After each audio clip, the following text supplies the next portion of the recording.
Hey Crossroads, thanks for joining me on day 13. My name is Jen Huyghe, and here is your verse of the day, Luke 18:14. I tell you, this sinner, not the Pharisee, returned home justified before God. For those who exalt themselves will be humbled, and those who humble themselves will be exalted. This is Jesus speaking to a group of people who felt like they were better than others, and you can find it beginning in verse 9. I encourage you to go back and read the parable. To me, it starts really funny way. It sounds like Jesus is starting to tell a joke. Two men went up to the temple to pray. One was a Pharisee and one was a tax collector. Well, both men did go up to pray, but both of them approached God in a very different way. You see, the Pharisee, he was speaking with himself. He was not speaking with God. In fact, he used the word I 5 times in his short little prayer. He even praised himself, thanking God that he wasn't like other men, like he was better than people.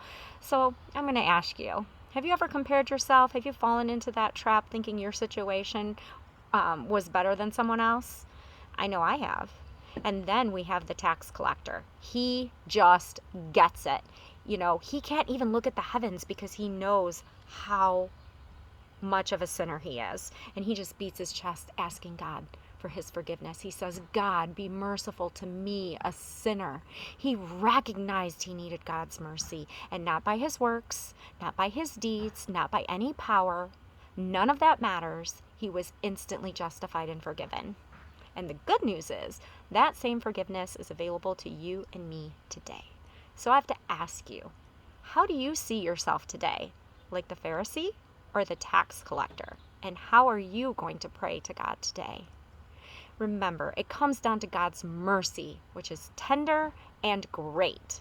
So no eyes, just God. Be merciful to me, a sinner.